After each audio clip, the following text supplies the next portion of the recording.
ඒ අතරෙම එම දේශපාලන වාර්තා කීපයකට හිටපු කතානායක රන්බල පැදවූ ජීප්‍රිය කාර්යයක යතුරු පැදියක ගැටිලා මාස 6ක බිලින්දෙක් කතුන් දෙදෙනෙක් රෝහලේ එම අනතුරෙන් තුවාල ලැබපු චූටි බිලින්දිය ඒ වගේම තිදෙනෙකු മന്ത്രിතුමාට ඉස්සෙල්ලාම නිරෝගී සම්පන්නිය ප්‍රාර්ථනා කරමු මේ වගේ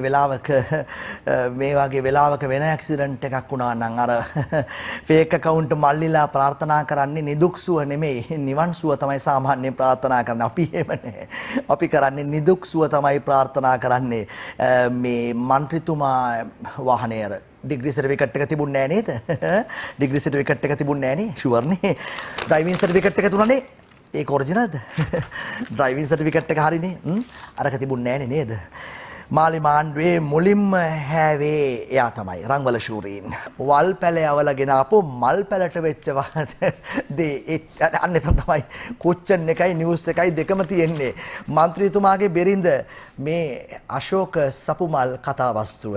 සපුගස්කන්ධ පොලිසිය മന്ത്രിතුමා බීමත්ව හිටියද කියලා මේ බැලුමක් පුම්බලා බලලා නැහැ කියලා තමයි කියන්නේ. ඒ වගේම ළඟදී හුස්සුවඳක් එනවද නැද්ද කියලාත් බලලා නැහැලු. කොහමද අපි එළුවනම් එහෙම අපි මොකෝ අපි රංගවලද එහෙමනම් පොලිස් මහත්තුරු අත දැම්මා නැවැත්තුවා කටේ උගුර දණ්ඩ ළඟටම එබිලා බැලුවා සුවඳද ගඳද කියලා මේ සමහර වෙලාවට ඕගොල්ලෝ මොකෝ හිතන්නේ රංගවල ඒ වෙලාවේ බීලා ඩ්‍රයිව් කළා කියලාද මොකද ඕගොල්ලන්ට අදහස අපි නම් හිතන්නේ රංගවල බීලා ඩ්‍රයිව් කළේ නැහැ කියලා සමහරලාට ඇක්සිඩන්ට් වුණාට පස්සේ ඇතිවෙච්ච පීඩනය කම්පණය නිසා රංගවල ඒ වෙලාවෙම ඇක්සිඩන්ට් එකෙන් පස්සේ වාහනේ ඇතුළේ තියෙන බෝතලයක් කඩාගෙන අරගෙන ගුඩු ගාලා බීගෙන ගියාද කියලා කවුද දන්නේ? එෙන් අහනවා පාරට බහින්න බෑ ඩිග්‍රියකෝ කියලා. මාස අවුරුද්දක් වෙනවා ඩිග්‍රියට හත් පාරක් පයින් ගිහිල්ලා ජපාන්ටත් යන්න පුළුවන්. ඒ ටෙන්ෂන් එකේ හිටියම මේකත් හැප්පුණාට පස්සේ උනාද දන්නේ නැහැ. HQ මහත්තයා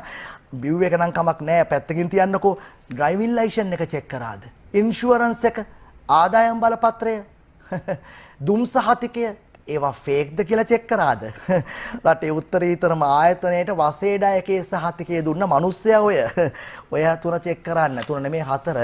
කෙසේ වෙතත් රංගවල ස්ට්‍රීම තානන් විසින් 159 ආණ්ඩුව උස්සලා පොළවේ ගහලා ආපහු තුනට ගෙනෙයිද කියන එකයි ෂුවර් නැත්තේ. මේ මොනවා වුණත් කමන්නේ. ඇත්තටම පොලිසියට බැලුන් නැද්ද? එහෙම නැත්නම් ඒ වෙලාවේ බැලුම පුම්බා ගන්න බැරි වුණාද? එයාට ප්‍රෙෂර්නේ කටේ බැලුම ගහ ගන්න බැරි තත්වයක අසාධ්‍ය තත්වයක හිටියක් දන්නේ නැහනේ. කෙසේ වෙතත් හරියටම මේ ආණ්ඩුවට මාසයයි රංගවල කතානායක පුටුවෙන් විසි වුණා. ඊට පස්සේ රෝද පුටුවෙන් හොස්පිටල් එකට ඇඩ්මිට් වුණා. මේ බැලුන් නැහැ කියලා ෂුවර් පිට මේ ක්‍රිස්මස් කාලේ ඕගොල්ලෝ යන්න එපා හරිද? මොකෝ ඕගොල්ලෝ රංගවල නෙමෙයිනේ. ඒ නිසා රංගවල බැලුම් පුම්බන්නේ දැන් අහුවෙනවා. ඊට පස්සේ රෝද පුටුවෙන් ඇඩ්මිට් වෙනවා. ඊට පස්සේ ගෙදර යනවා. ඊට පස්සේ නිදා ගන්නවා. උදේ ඇහැරිලා දතකට මැදලා නාලා කාලා ඊට පස්සේ ආයි පොඩි ඇලර්ට් එකක් දාලා ආපහු කාලා තමයි ඒගොල්ලෝ පුම්බන්නේ. ඕගොල්ලොන්ට ඒව නැහැ. හොඳ මොකද ඕගොල්ලෝගේ සර්නෙම් එකේ රංගවල නැහැ. නැති බැලුම් එළියට එයි පරිස්සමෙන්. අහනේ තත්ත්ව පරීක්ෂක වාර්තාව ආනං ආවා බිව්වද නැද්ද කියලා වාර්තාව නම් සහතිකේ තාම නම් ආවේ නැහැ. ඇත්තටම ඕගොල්ලන්ගේ ලකුණ මාලිමාවද එහෙම නැත්නම් නගුලද? කෙසේ වෙතත් රංගවලගේ බිව්වද නැද්ද කියලා එන සහතිකේත් වසේඩයකේ ආචාර්ය උපාධියේ සහතිකයට වෙච්ච සන්තෑසියම තමයි වෙන්නේ පේන විදියට. හොඳේ අපිත් එක්ක අවුරුදු 76ක් කරපු සෙල්ලම්මයි හරි ගෙදර ගිහිල්ලා කාලා නාලා බුදියගෙන උදේ නැගිටලා උදේටත් කාලා ආපහු ඕන්නන් නාලා ඊට පස්සේ ගිහිල්ලා මේ ඇල්කොහොල් ටෙස්ට් එක කරන තැනට රට වෙනස් වුණා කියන්නේම පුතා. ඒක ලොකු චේන්ජ් එකක්. ඒක තමයි සිස්ටම් චේන්ජ් එක. වැඩි කාලයක් ගියේ නෑනේ. පොය 14යි ගියේ.